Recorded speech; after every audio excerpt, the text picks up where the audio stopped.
감사합니다. 먼저 이렇게 중체대한 시점에 우리 동지들과 함께 의견을 나눌 수 있는 기회를 주신 부장님하고 김차관님께 감사를 드립니다. 뭐 강의라는 것보다는 전부들 잘하시는 내용이고 하기 때문에 제가 지난 일주일 동안에 벌어진 일들을 좀 요약을 하고, 그리고 이제 여러분들하고 의견 교환하는 그런 시간을 갖도록 하겠습니다. 잘 아시다시피 싱가포르 미국 회담이 결렬됐습니다. 근데 이제 결렬된 거는 이제 미국이 완전한 비핵화라는 이거를 내세우면서 그걸 빅딜 제안을 했는데, 거기에 이제 북한이 거부를 함으로써 이제 이 결렬이 됐죠. 근데 이제 제 생각에는 이게 우연이 된 게 아니고 미국이 당초부터 의도하고 기획한 시나리오가 아닌가 하는 생각이 듭니다. 아주 작은 예지만은 회담 직후에 트럼프하고 볼튼의 반응을 보면은 그렇지 않나 하는 생각이 많이 드는데, 첫째로 저는 시작할 때부터 미국이 투트랙 어프로치를 하지 않았나 그런 생각이 듭니다. 그러니까 이 폼페이오하고 비건을 앞으로 내세워서 소위 스몰 딜을 하는 모습을 보여줬고요. 그 사이에 볼튼은 협상 준비 과정에서는 전혀 모습을 드러내지를 않았는데, 이게 이제 치밀하게 빅딜, 플랜 B라고 생각하시면 되고 앞에 거를 플랜 A라고 생각하시면 되는데, 플랜 B를 준비하지 않았나 싶습니다. 그리고 이게 이제 결렬된 게, 첫째로 김정은이가 미국이라는 나라, 트럼프라는 사람에 대해서 오판을 한 게 이제 결정적인 것 같습니다. 그래서 이제 구체적으로 이제 협상 결렬의 원인부터 한번 생각을 해보면은, 첫째 비핵화에 대한 개념의 차이인 것 같습니다. 여러분들 다 아시다시피 협상 결론 직후에 트럼프가 기자회견에서 비핵화의 의미는 나에게 자명하다, 핵무기를 없애는 것이다 라고 이제 아주 명백하게 얘기를 했는데, 김정은의 비핵화는 여러분 다 이제 짐작하고 아시지만은 핵무기를 한반도에서 전개하지 않겠다는 미국의 약속을 받아내는 것이고, 그래서 구체적으로 협상은 핵군축 협상으로 유도해 나가면서 사실상의 핵보유국으로 인정받는 것 아니냐. 그게 이제 첫째 비핵화의 개념 차이에서 이제 결렬의 원인을 첫 번째로 두고, 두 번째는 협상 로드맵의 차이인 것 같습니다. 즉 미국은 일괄 타결을 빅딜을 이제 염두에 뒀고, 북한은 이때까지 해오던 스몰 딜, 단계별 타결, 살라미 작전으로 협상을 끌고 나가자 하는 의도가 있었던 것 같습니다. 그리고 세 번째는 지금 말씀드렸듯이 김정은의 기대치가 너무 과도했던 거 아니냐라는 생각이 듭니다.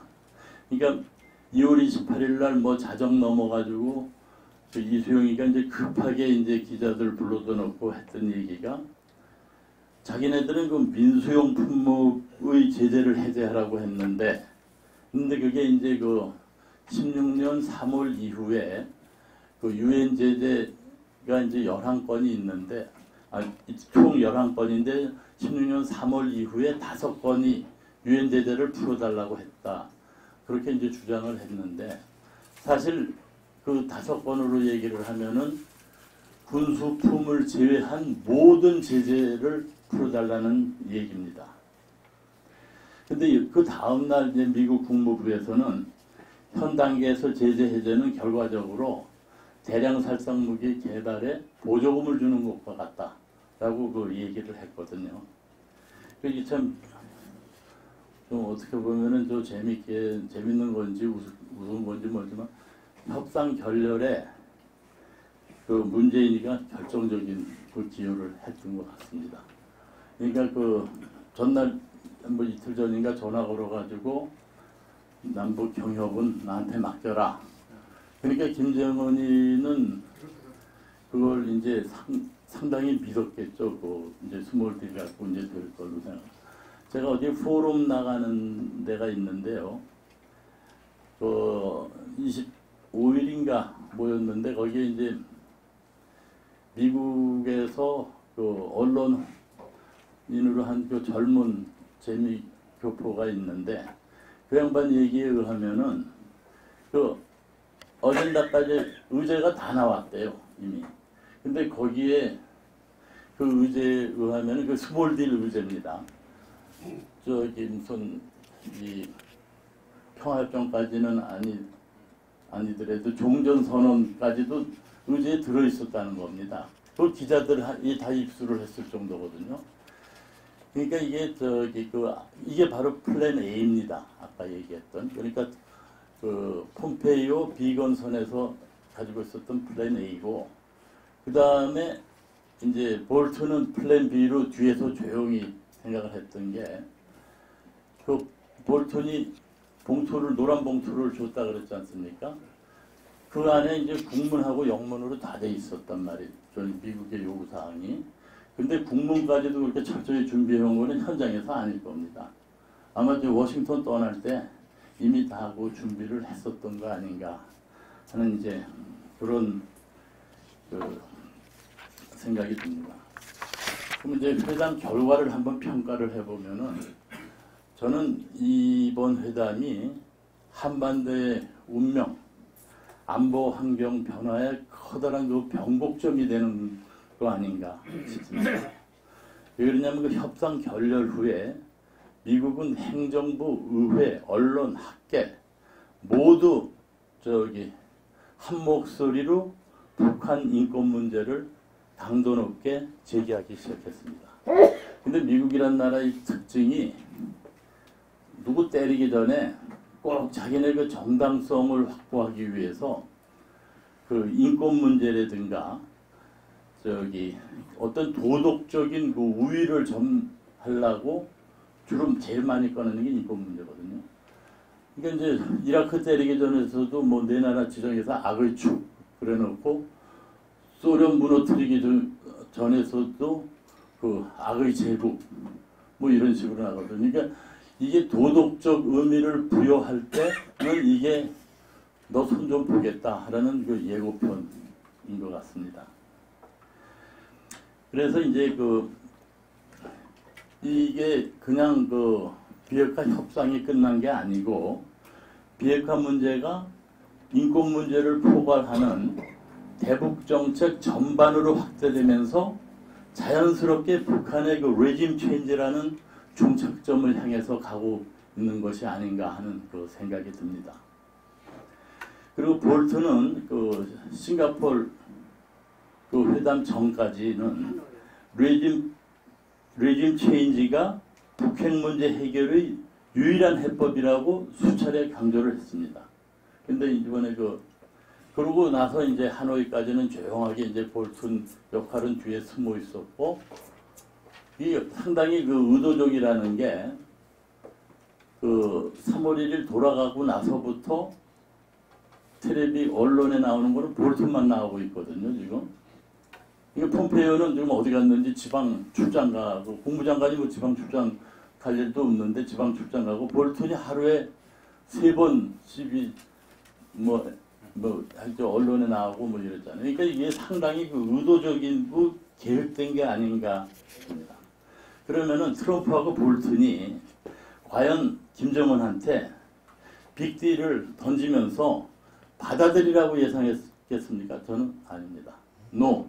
걔네들이 안 받아들일 거 많이 알았을 겁니다. 그렇다면 다음 단계로 가는 레짐 체인지 들어가는 그 기획된 수순이 아닌가. 이게 뭐 들어밀어봐야 안 받을 거 많이 알면서 들어미는 건 차곡차곡 지금 단계를 밟아가는 게 아닌가 하는 의심이 듭니다. 그리고 또 이번 그 회담 결과 평가의 그 첫 번째가 이제 한반도 안보 환경 변화의 이제 변곡점이라고 말씀을 드렸고, 두 번째는 그 완전한 그 비핵화에 대한 미국의 의지를 그 재확인했습니다.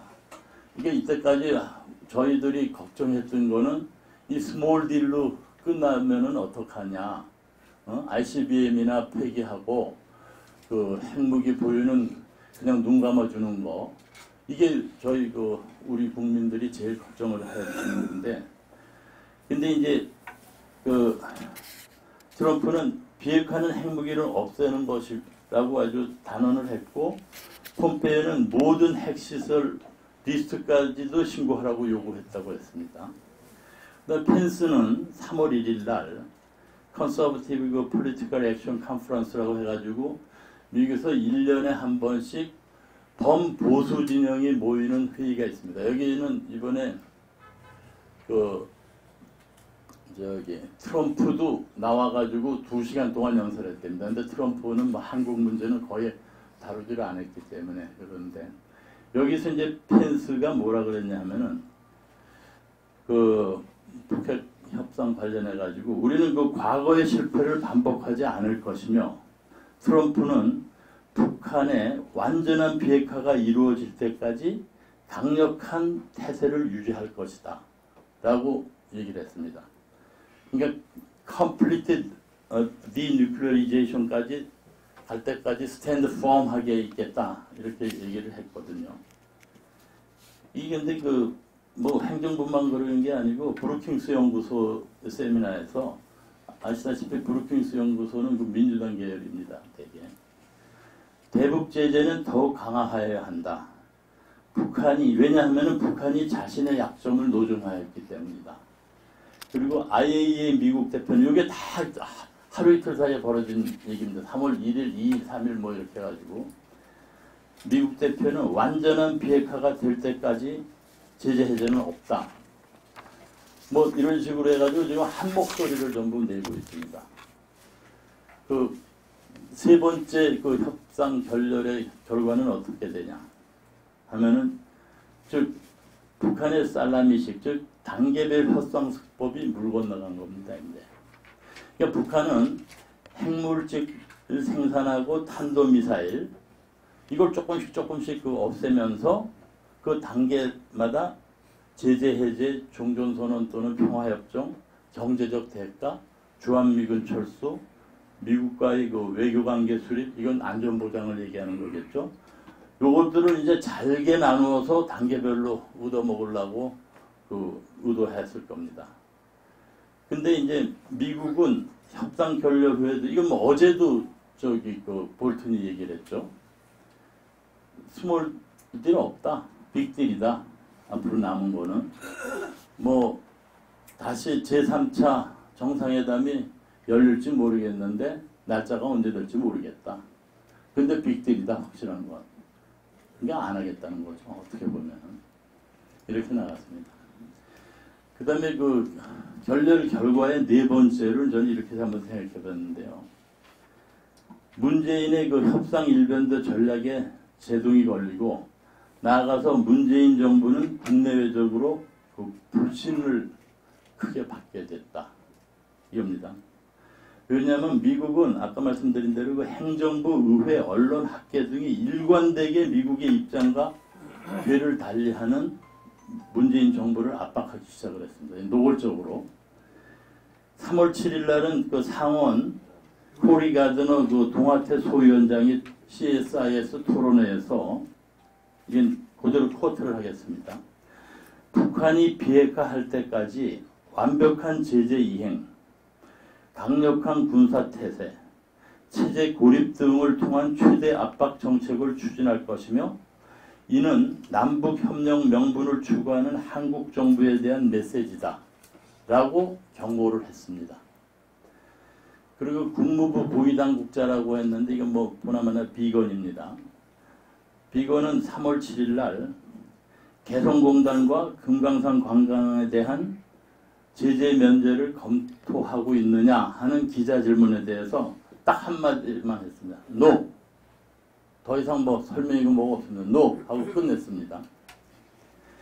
근데 재밌는 게 이게 3월 7일 날 국무부에서 그랬는데, 비건이 그랬는데, 우리 청와대에서는 3월 8일 날 미국과 협의하겠다고 답변을 했습니다. 이게 빤히 알면서 거짓말을 한 겁니다. 미국에서 NO 어저께 그랬는데 그 다음날 미국과 협의하겠다고 했습니다. 그 다음에 뉴욕타임즈는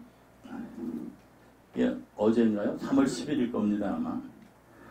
북한은 싱가포르 회담 이후 6개의 핵무기를 제조가 가능한 핵물질을 추출한 것으로 보인다 라고 얘기를 했습니다.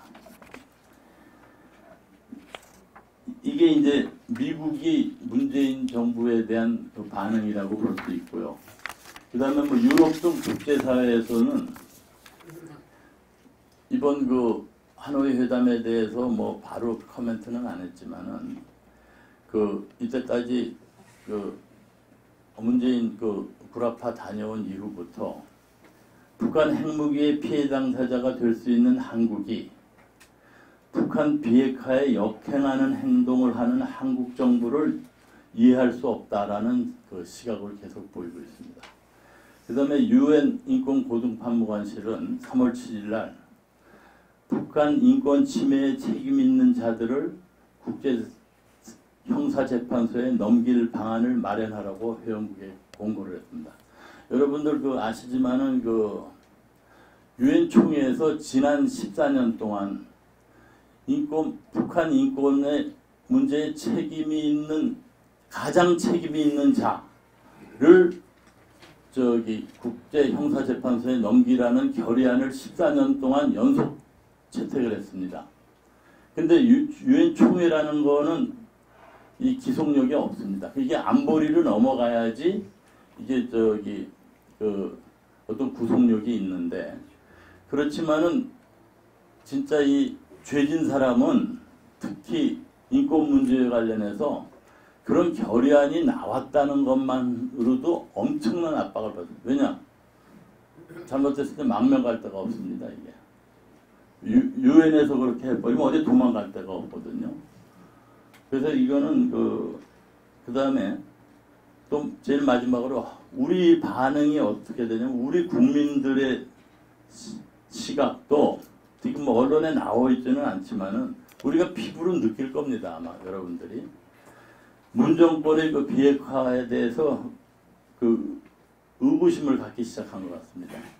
3월 7일 갤럽 조사에 의하면은 우리 국민의 64%가 북한이 핵을 절대로 포기하지 않을 것. 굉장히 새로운 큰 변화입니다. 64%가 그렇게 믿고 있다고. 이 갤럽이라는 데가 리얼미터 이런 데보다는 제가 보기에는 조금 문재인 정부 나중에 결과 나오는 거 보면은 그쪽에 많이 호의적인 결과가 나오고 있거든요. 리얼미터보다. 그런데도 여기서 64%가 우리 국민이 북한이 핵을 절대로 포기하지 않을 거라고 그 응답을 했습니다. 그 다음에 이제 크게 이때까지는 하노이 회담을 아까 싱가포르 회담으로 좀 말씀드렸나 보네. 하노이 회담의 결과를 말씀드렸고요. 그러면 향후 전망이 어떻게 되겠느냐, 북핵 문제. 이걸 제가 이게 단기 전망하고 장기 전망으로 한번 나눠봤습니다. 단기 전망이라는 것은 이게 협상 전망인데요. 첫째, 실무 협상 회담 재개는 가능할지 모르지만은 정상회담은 안 될 것 같습니다. 왜 그러냐 하면은 이번 협상 결렬에 대해서 미국은 공화당, 민주당, 언론, 학계 모두 노딜이 배드딜보다 낫다고 평가를 하고 있거든요, 지금. 그 다음에 곧 재선 선거운동에 돌입하게 되는 트럼프는 북한과의 협상 재개가 선거에 별 도움이 안 된다고 아마 판단할 겁니다. 전 뭐 정치 모르더라도 지금 돌아가는 거 보면은 재선하는데 도움이 안 될 거거든요, 이게 정상회담에. 그 다음에 향후 전망, 단기 전망이 그 두 번째는 미국의 대북 압박이 강화될 것 같습니다. 볼튼이 3월 3일 날 최대 압박은 지속될 것이며 그것은 김정은에게 큰 충격을 안길 것이라고 얘기를 했습니다. maximum sanction이라는 단어와 real impact라는 단어를 썼습니다. 그러니까 이걸 하면서 이제 제재 강화를 시사를 했습니다. 그래서 어제 다들 뭐 보셨을지 모르겠는데 뉴욕 타임즈에 눈을 부릅뜨고 북한의 그 움직임을 지켜보고 있다 우리는 하고 얘기를 했거든요. 그 without a blink라고 그렇게 했는지 모르겠는데. 그래서 이게 보면은 근데 트럼프는 저기 차기 회담 얘기를 가끔 흘리잖아요. 그러니까 이게 누구 때릴 때 꼭 굿캅, 배드캅 역할이 있잖아요. 그러니까 그게 원래 저기 높은 사람이 굿캅인 것처럼 하고 아랫사람 시켜가지고 배드캅 하는 게 그게 이제 수법인 것 같은데 그러니까 트럼프가 굿캅 노릇을 하고 볼턴 네가 임마 배드캅 해 그러고 움직이는 거 아닌가 싶습니다. 그 다음에 폼페이오도 이때까지 안 하던 그 인권 문제를 3월 5일 날 제기를 했고요. 또 3월 5일 날 미국 상원은 오토 원비어 은행 업무 제재법, 일명 그 원비어법이라는 걸 발의를 했는데요. 북한과 거래하는 외국은행의 미 금융 시스템 접근을 차단하겠다. 세컨더리 보이콧 얘기를 하는 겁니다. 이거는 바로 그 인권 문제로 대북 압박을 강화하겠다는 얘기거든요. 이게 아까 말씀드렸듯이 때리기 전에 저기 누르는 수법입니다. 근데 이제 그 트럼프는 새로운 제재 추가는 없을 것이라고 했는데 그 말을 받자마자 볼튼이 뭐라고 했냐면 24시간도 안 돼가지고 관련국, 즉 중국을 얘기합니다. 관련국과 협조하여 제재를 철저히 이행하겠다라고 얘기했거든요. 이제까지는 그 제재 물품을 그 공해상에서 좀 환적하는 것에 대해서 조금은 눈을 감아준 것 같습니다.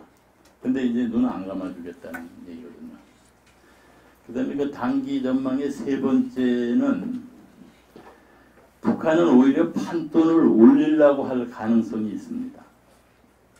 그러니까 회담 결렬 후에 동창리 그 미사일 발사대를 뭐 재건하고 있고 산암동 미사일 조립 기준의 활동이 움직임이 있고 뭐 어젠가 그 산암동 조립 기준에서 트럭이 저기 동창리로 간다는 얘기도 가는 거를 포착했다는 얘기도 뭐 38로슨가에서 잠깐 나온 것 같습니다. 이건 이제 북한이 의도적으로 그 노출을 하고 있는 건데요. 여기에 대해서 이제 언론에서 자꾸 물어보니까 트럼프는 세 번을 만약 그게 사실이라면 I would be very very disappointed. 이게 이런 얘기를 했고요. 그 다음에 또 북한이 그 핵물질 생산에 박차를 가할 가능성이 있을 것 같습니다. 왜 그러냐면 미국한테 야 니네들 이거라도 막아야 되는 거 아니냐 하는 그 신호를 보내기 위해서 그러는 거 아닌가 싶고 그 다음에 이거는 뭐 언론에 전혀 안 나오는 얘기인데 저는 그 대남 국지 도발 가능성도 배제할 수 없다고 생각을 합니다. 그 다음에 그 단기 전망의 네 번째로 중국은 입지를 높이고자 시도할 것 같습니다. 3월 3일 날 사우스 차이나 모닝 포스트 이게 아마 홍콩에 있는 신문 아닌가 싶은데요. 뭐라고 하냐? 미국 협상 결렬은 앞으로 미국과 북한이 모두 중국에게 협조를 구할 것이기 때문에 중국에게 나쁠 것이 없을 것이다 라고 주장을 했습니다. 그런데 이거하고 맥을 같이 해서 3월 8일 날 왕이 외교부장이 중국이 참여하는 비핵화 감독 체제를 제안을 했습니다.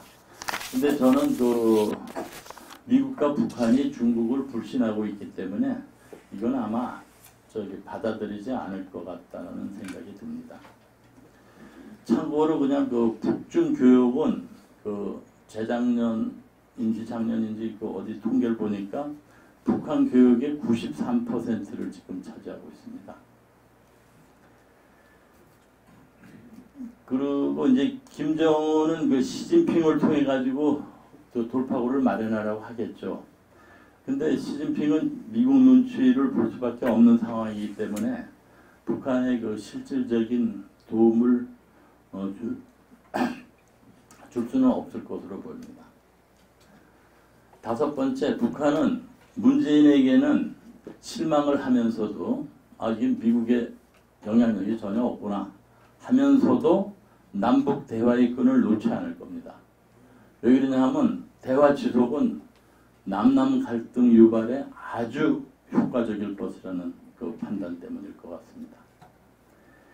그 다음에 장기 전망을 한 세 가지 정도 생각을 해봤습니다. 첫째, 미국은 완전한 핵폐기라는 그 목표를 바꾸지 않을 겁니다. 트럼프뿐만이 아니고 미국의 어떤 대통령도 깡패 국가가 미국 본토에 도달할 수 있는 핵무기와 ICBM을 보유하고 있는 상황을 용납하지 않을 겁니다. 그러니까 이때까지 그 지난 20여 년 동안은 ICBM이 멀었다고 생각했기 때문에 그 전에 어떻게 좀 해결을 해볼까 했는데 이제 바로 코 밑에 와 있는데 미국이라는 나라는 뭐 심심하면 저기 곤충 먼저 서부 개척 시대 곤충 먼저 빼가지고 나라 만든 나라 아니에요? 근데 자기네들이 소위 세계 패권 국가가 이런 잔챙이한테 위협을 받아 그것만 해도 그냥 넘어가지 않을 것 같습니다. 그리고 또 하나는 통치자금에 쪼들리는 북한이 핵무기를 제3국, 예를 들어서 이란, 이라든가 테러리스트한테 판매할 가능성에 대한 그 우려가 분명히 미국이 있습니다. 그건 뭐 너티밤이라 해가지고 배낭 한 개만한 거 가가지고 뭐 저기 뉴욕이나 워싱턴에다가 이게 갖다 넣어서 터뜨리면 수십만이 죽거든요. 충분히 가능한 그 우려일 겁니다. 그 다음에 핵 비핵 확산 차원에서 나쁜 선례를 남기는 데 대한 우려. 이거는 뭐 이때까지 바로 이 문제 때문에 저기 우리들이 이제 기대를 했죠. 미국이 전혀 용납하지 않을 거다. 북한이 핵보유국이 되는가. 근데 조금 여기에 제가 좀 이때까지 나오지 않은 얘기를 한번 생각을 해보면 일본 문제입니다. 사실 대만이나 한국이나 이게 핵보유국 되는 거하고 일본이 핵보유국 되는 거하고는 차원을 달리합니다. 만약 일본이 핵우산을 이때까지 일본의 핵무장이 만약에 일어나면은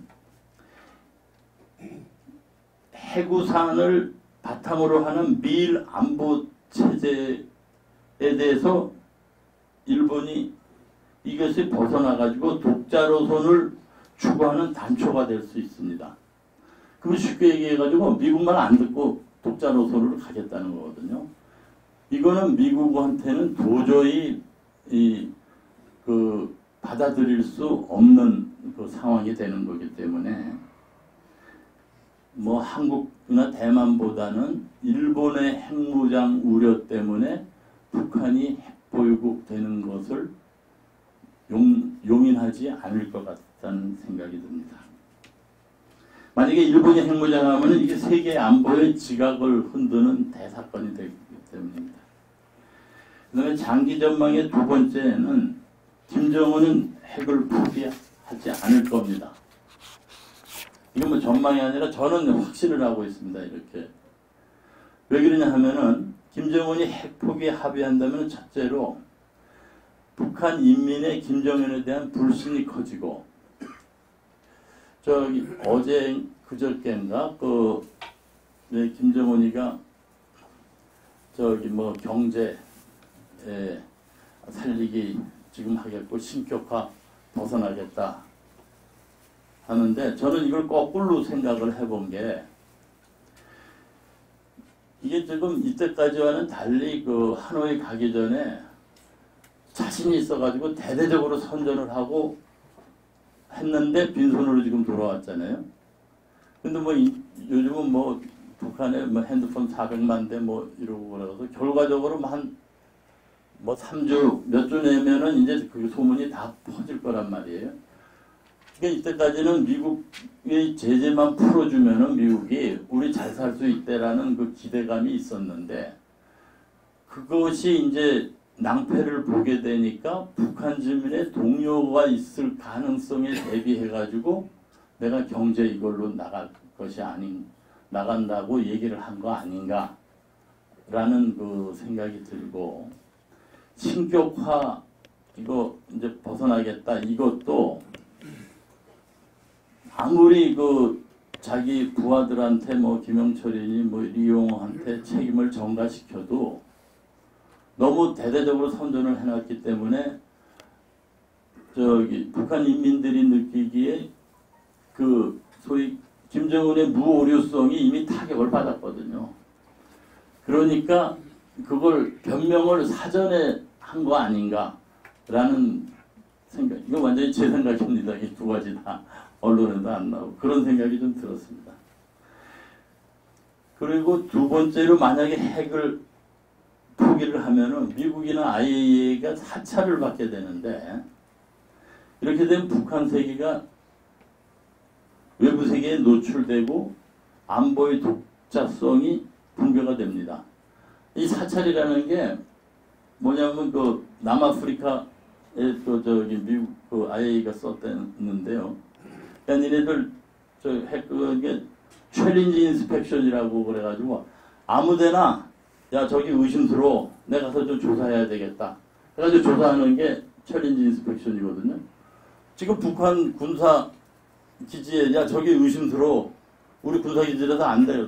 군사 기지는 알게 뭐야 그거 저 의심스러워 보자 이러면 보여줘야 되거든요.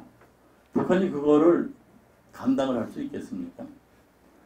근데 그들이 그 금과 억조로 여기는 그 주체 주장과도 이게 배치가 되거든요. 그러니까 핵을 포기하는 날 김정은 정권은 무너집니다. 이때까지 그리고 20, 30년 굶기는 것도 굶긴 것도 이 핵이라는 그걸 이제 그 명목으로 내세워 가지고 이렇게 좀 고난의 행군을 강요를 했는데 그걸 포기하고 더 이상 견디기가 힘들지 않을까 됐습니다. 그래서 미국하고 북한이 이렇게 입장이 팽팽하게 대립하는 것이 장기화된다면은 정권의 붕괴 가능성이 커집니다. 그리고 그러면 결과는 어떻게 되냐? 팽팽하게 그냥 갈 수는 없고요. 지속적인 강력한 제재 결과 북정권이 자체 붕괴되던가 두 번째는 미국이 군사행동 가능성을 배제할 수 없습니다. 그때 이게 군사 행동을 하면은 코피 작전이 아닐 겁니다. 아마 참수 작전 쪽으로 나갈 것 같습니다. 그리고 마지막으로는 김정은 정권이 붕괴되면은 뭐 어느 논설위원이 그랬죠. 공동운명체인 문재인 정권도 결국 쪽박을 차게 될 겁니다. 그럼 우리가 어떻게 해야 되느냐? 마지막으로 한국의 대응을 말씀드리면은 핵 폐기만이 우리의 살 길이라는 뚜렷한 그 목표에 대한 그 국민적 공감대를 형성해야 됩니다. 두 번째로 북한의 이 핵무기를 포기할 때까지 강력한 제재를 지속하는 것이 북한 핵 문제의 유일한 방법이라는 것을 국민들한테 인식시켜야 됩니다.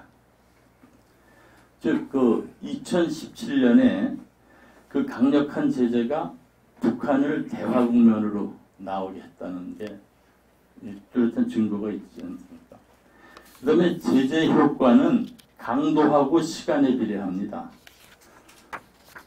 그러니까 이게 몇 달 전부터 트럼프가 우리 서두르지 않아. 서두르지 않아. 이게 느긋해서 발빼는 게 아니고요. 지나고 보니까 이게 아주 일관된 작전입니다. 그러니까 제재 효과는 시간하고 강도에 비례한다. 그러니까 시간이 길면은 그만큼 아픔은 커지는 거죠. 그러니까 서두르지 않는 겁니다. 근데 뭐 다 아시는 얘기지만은 평화를 지키기 위해서는 한미동맹을 기조로 하는 군사적 준비가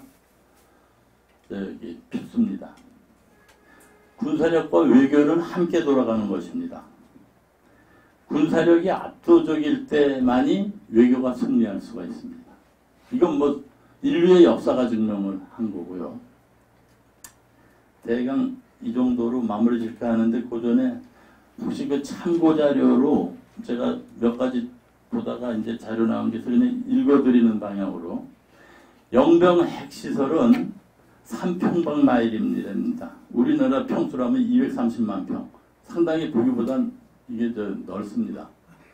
그래서 전에는 그 주한미군이 일개 연대가 이게 핵시설 폐기하는데도 기술과 실력이 있어야 되지. 우리나라 육군 해병대 가봐야 못합니다 그거.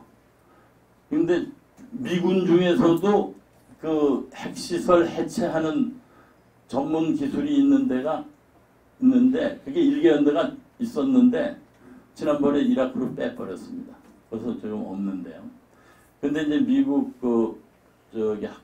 베넷이라는 사람 평가에 의하면 한 2개 영대 정도 있어야지 그 영변 핵시설 완전히 인스펙션하고 철거시킬 수 있다고 뭐 그러더라고요.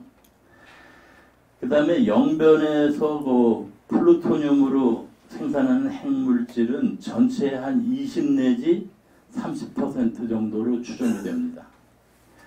그리고 그 영변에도 우라늄 원심 분리기가 한 4,000대가 있고요.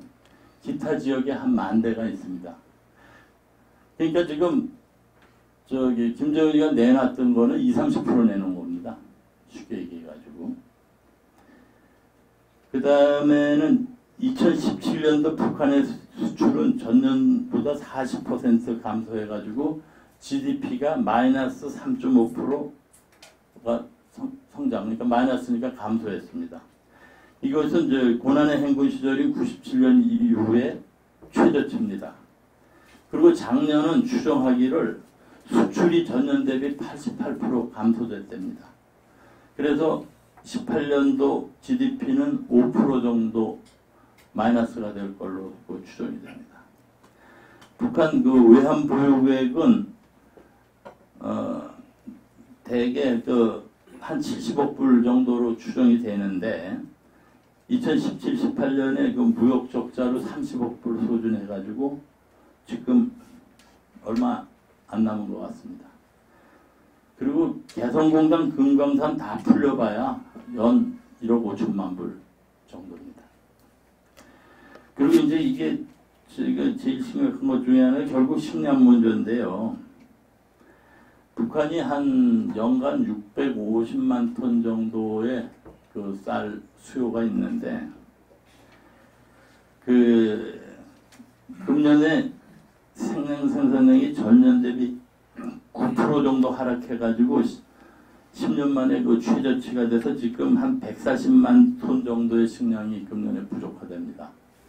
그래가지고 군인 공무원 가정에 대해서 또 배급량을 절반 정도로 줄여서 1일 550g에서 300g으로 줄여집니다. 근데 이게 300g이 감이 잘 안 오시죠? 제가 저 해병병장으로 제대했는데요. 훈련소에 딱 가봤더니 그 훈련소 식당에 1일 급식 700g이라고 써있는 게 지금 기억이 납니다. 그러니까 저 혼자 하루에 먹는 게 700g을 제가 군대 입대를 72년도에 했는데 그때 지금 주기로 되어 있는데 이거는 한 가정에 지금 300g을 준다는 얘기거든요. 그래서 지금 북한 주민의 43%인 1,100만 정도가 영양실조에 있다는 게 FAO의 그 지금 저기 이거가 최근에 발표한 내용입니다. 네, 그리고 저기 이상으로 대개 제 발언은 마치겠고요. 앞으로 뭐 의견 교환하실 거 있으면은 얘기를 하면, 제가 딴 건 몰라도 북한에 한 2년 살아가지고요. 여러분들이 잘 평소에 궁금하시던 거 한번 질문 주시면은 제가 성심껏 대답하겠습니다. 박수나 받으세요. 네, 금방에 핵심적인 질문을 받아보도록 하겠습니다. 지금 시간이 8시 40분 딱 됐는데요. 시작한 지 이제 50분 경과됐는데요. 저희가 여기 9시까지 뭐 있을 수 있으니까요. 질문 충분히 하실 수 있겠습니다. 무슨 북한 인권사항은 저는요, 저 책에도 제가 책 팔아봐야 저 출판사 보고 다 가져가니까 저 돈 하나도 안 남습니다. 근데 자세한 거 저 책 보세요. 제가 썼지만 잘 쓴 책이에요. 왜냐하면 이건 저자는 이렇게 자신 있게 얘기를 해야 돼요.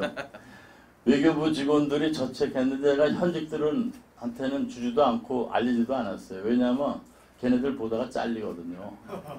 그래서 퇴직한 애들만 줬는데 평가가 3가지입니다. 첫째, 글빨이 좋아서 참 빨리 읽고, 어떤 지금 뭐 이틀 만에 봤다는 애, 그 다음에 여기 이재춘 대사님은 24시간 만에 다 봤다 고 그러더라고요. 예. 그리고 두 번째가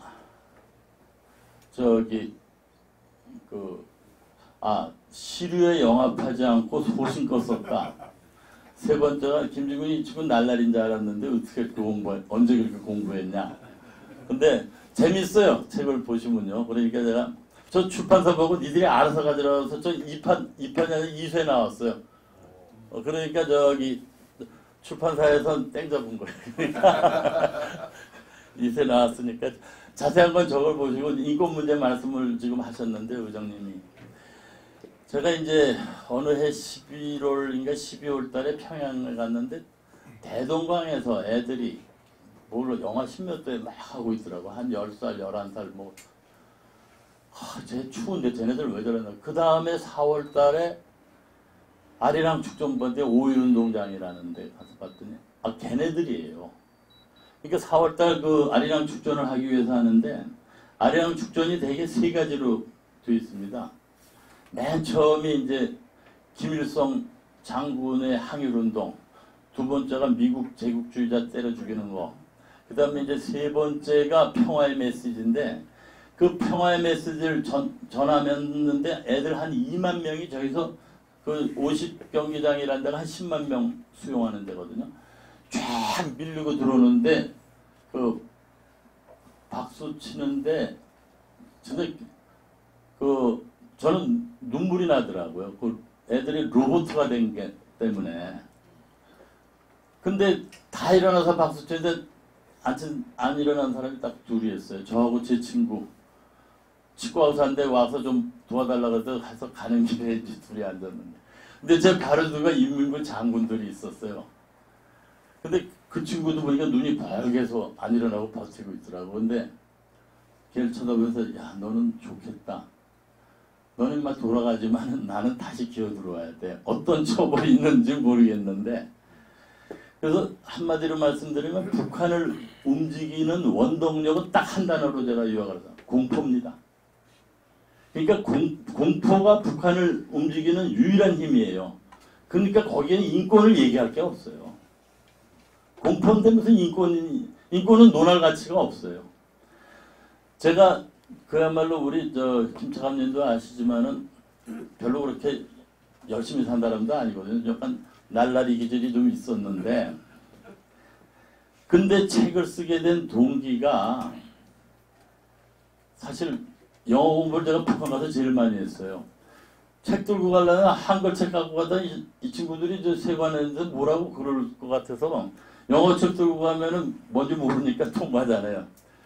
그리고 끝나고 조지타운 연구소에 1년간 있었는데 거기서 이제 한글 책을 봤어요.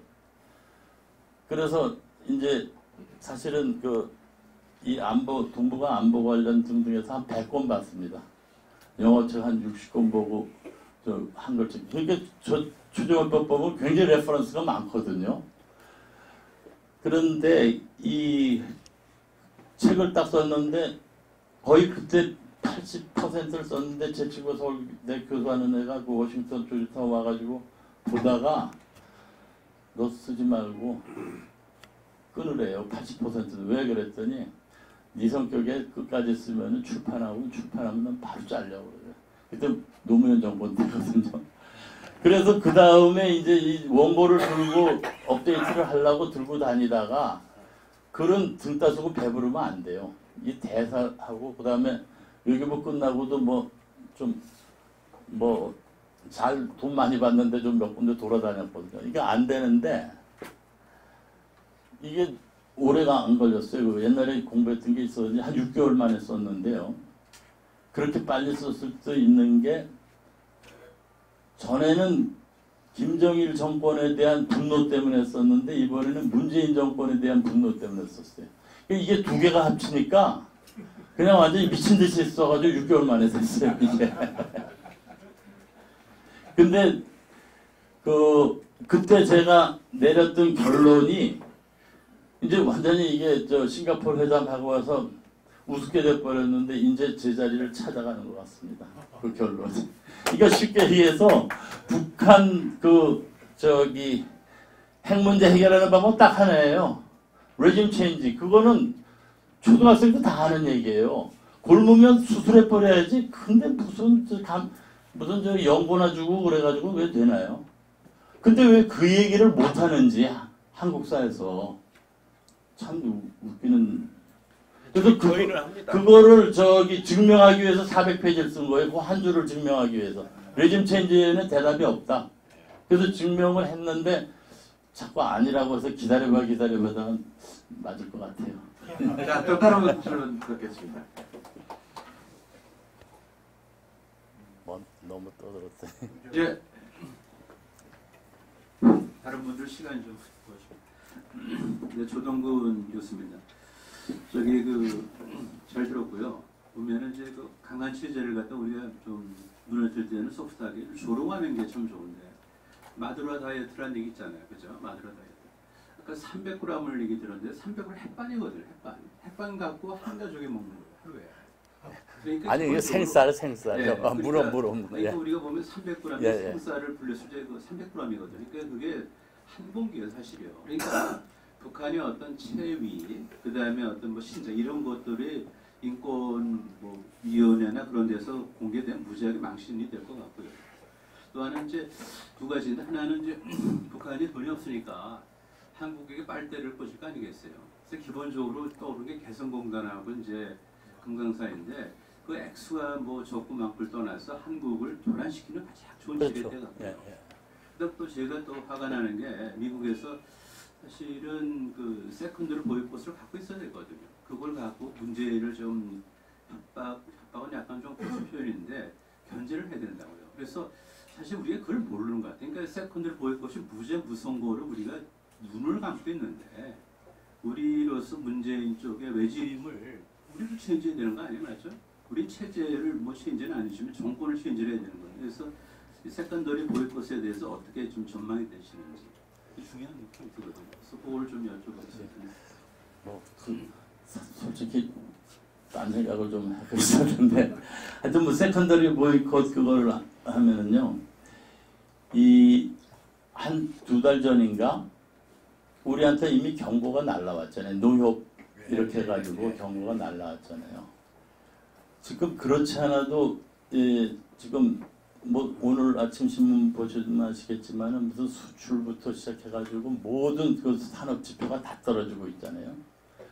근데 세컨더리 보이콧을 우리가 당하면요 견딜 수가 없어요. 왜냐하면 두세 가지만 말씀드리면 제가 대사할 때 외환은행 구조가 있었는데 제 싱가포르, 인도, 뉴델리에 있는 외환은행에서 서울에 있는 제 외환은행으로 송금을 하는데 사흘 나흘이 걸려요.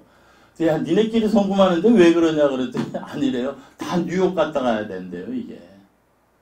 우리 외환은행도 다 뉴욕 갔다가 이게 이제 되고, 그 다음에 다들 아시지만은 우리나라 무역 의존도가 100%에서 왔다 갔다 하거든요. 전 세계에서 나라 같은 나라 중에서 무역 의존도 100% 되는 나라가 없어요. 그래서 세컨더리 보이콧을 만약에 우리가 당하면은 우리 기업들 살 수가 없습니다. 그러니까 말을 들어야 돼. 우리가 뭐 친미 어쩌고 저쩌고 하는데 친미국 뭐 반미국을 떠나가지고 살기 위해서 미국은 향후 100년 동안 절대로 안 망합니다. 중국은 미국하고 게임이 안 돼요. 전 세계에서 G2라고 하나 쓰는 나라 대한민국밖에 없어요. 중국은 곧 망할 겁니다. 아니, 저보고 그거 하라면 지금 30분 이상 얘기할 수 있어요. 예. 다음에. 예. 제가 잠깐 부연 설명을 좀 예. 이번에 그 미국이 이제 트럼프가 지난번 끝나고 기자회견을 하면서 그 김정은이를 원비어 사건에 빗대어서 두둔을 했거든요.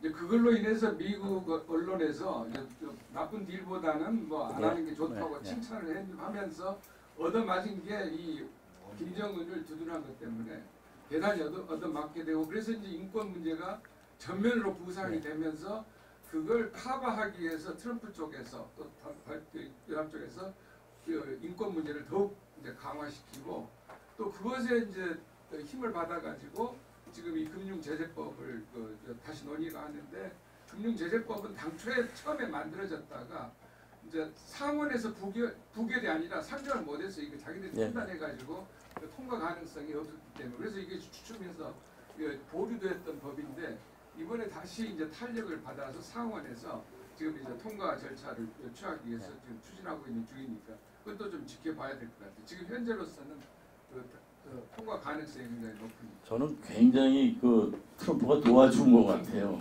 원비어 얘기 잘못했다가 완전히 그냥.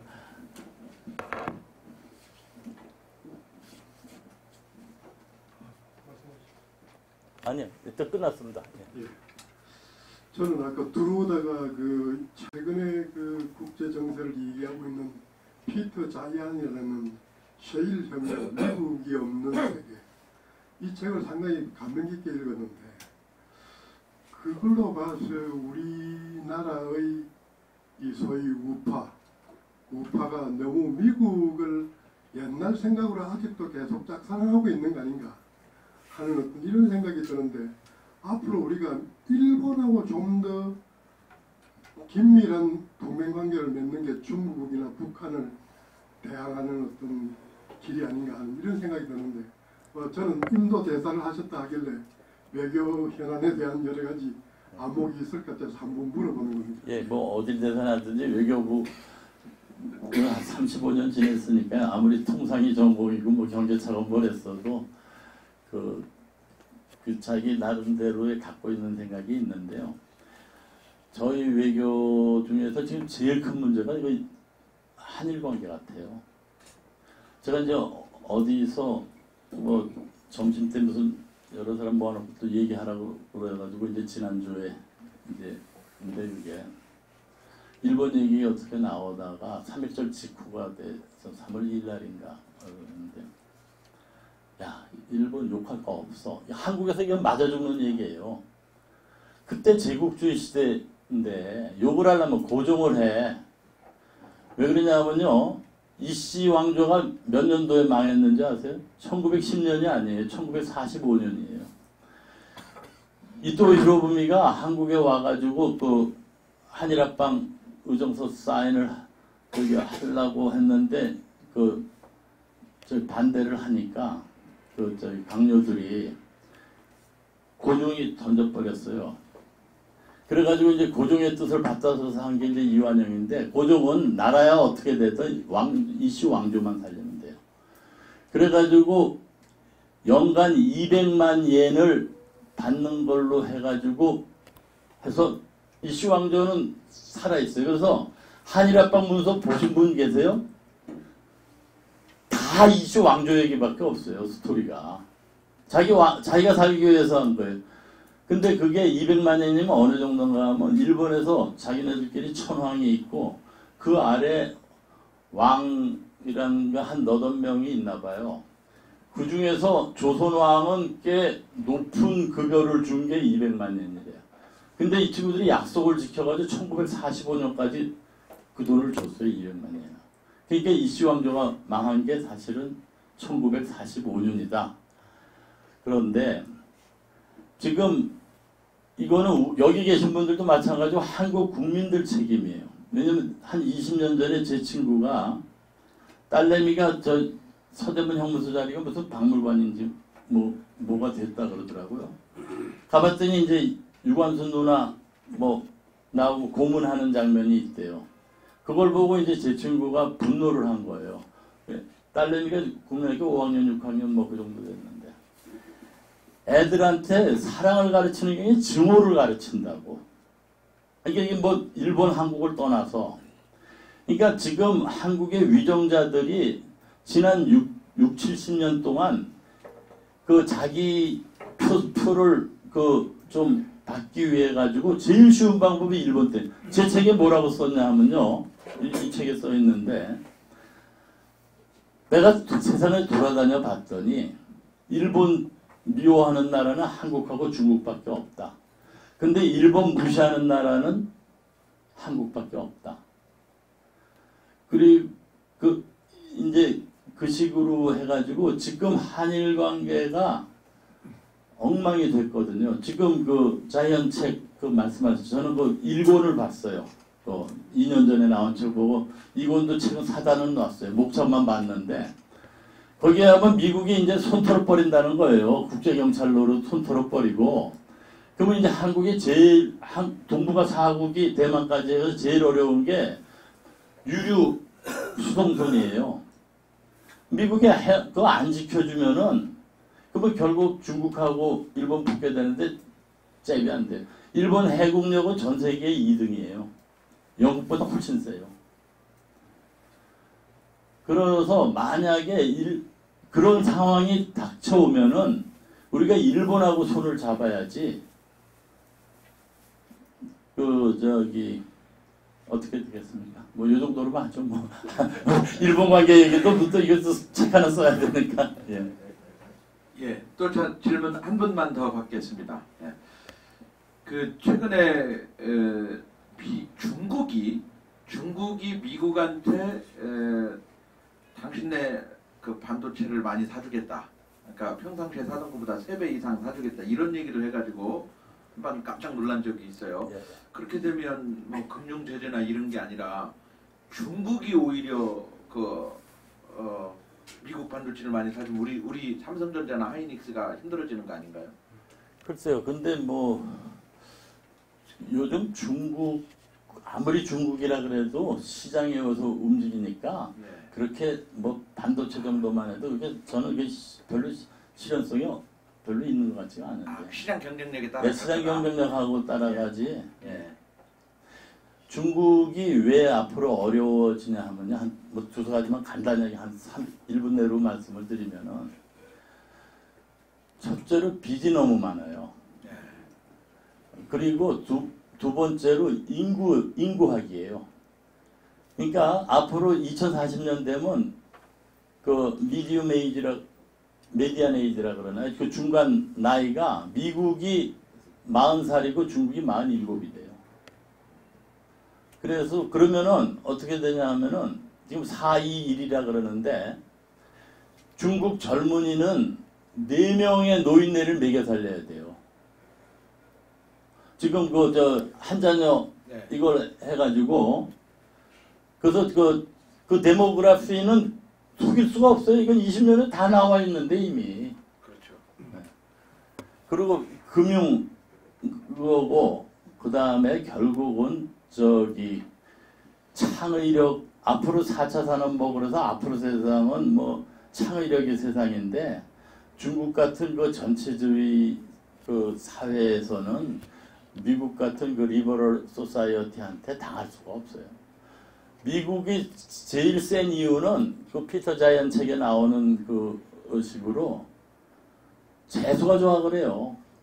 그 천연자원 그 땅덩어리 그거 해가지고 뭐 수로부터 해가지고 모든 지정학적인 게 우연히 거듭해가지고 그 세계의 어떤 나라하고도 비교할 수 없는 그 지정학을 갖췄거든요. 그래서 중국하고 미국은 이거는 경쟁 대상이 안 됩니다. 제가 보기에는. 자, 예, 이렇게 해서 오늘 김중근 대사님 모시고